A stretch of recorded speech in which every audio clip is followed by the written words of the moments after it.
Moi, je vais sortir de ça, hein, parce que bon, c'est la politique. Mais, la situation socio-économique est si importante que il serait bon qu'on vous entende dessus le PDCI. Voilà. Récemment, il y a eu donc la question de la vie chère. Absolument.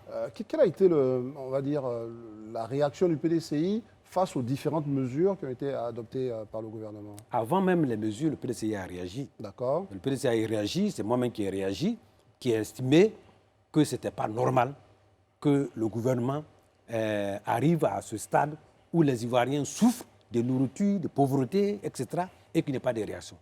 Le gouvernement a pris des mesures. Le gouvernement a pris des mesures. Mais ce n'est pas des mesures pour diminuer les prix, c'est des mesures pour plafonner les prix. Ah, vous n'êtes pas d'accord avec ça? Non, attendez, je n'ai pas dit. Le gouvernement n'a pas dit je prends des mesures pour diminuer les prix. Il dit je prends des mesures pour plafonner. C'est-à-dire les prix n'augmente plus. Ça n'augmente plus. Donc, mais la vie est plus chère. C'est ça que les Ivoiriens, c'est-à-dire on n'a pas dit on diminue, on dit on fait en sorte, c'est-à-dire que le gouvernement avoue son incapacité à diminuer les prix. Mais je vais faire en sorte que ça n'augmente plus. C'est ça. On a un pays où toutes les études montrent que la malnutrition est très élevée, plus de 22%, qui est au-dessus de la moyenne à l'OMS.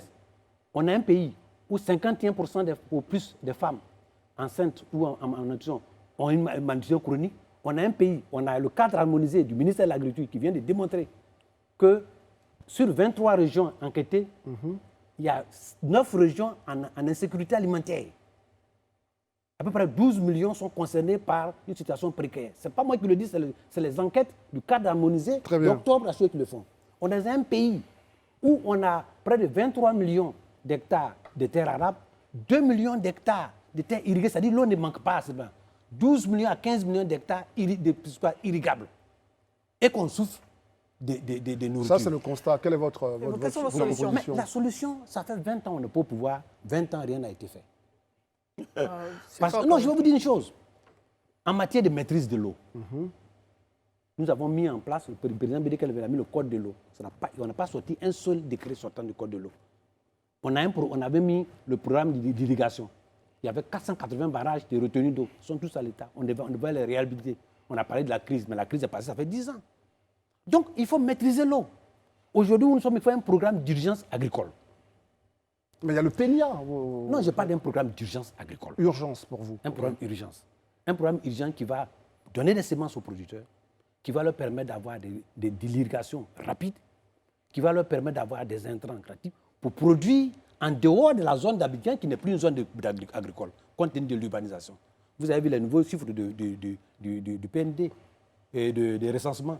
On a 53% d'urbains contre 30% en 115. Ça dit que l'urbanisation est forte. Elle a grandi. Donc il faut pouvoir investir dans la recherche agricole où on ne s'occupe pas. Le CNRA, vous connaissez la situation du CNRA, invitez-la ici. On a l'encadrement qui n'est pas financé. On a les problèmes de maîtrise de l'eau qui ne sont pas faits. On a les problèmes de semences qui ne sont pas... Le ministère de l'Agriculture ne s'occupe même plus de la politique sémencière. Donc, tout ce qui a été construit entre-temps, et ce n'est pas la vision qui manque.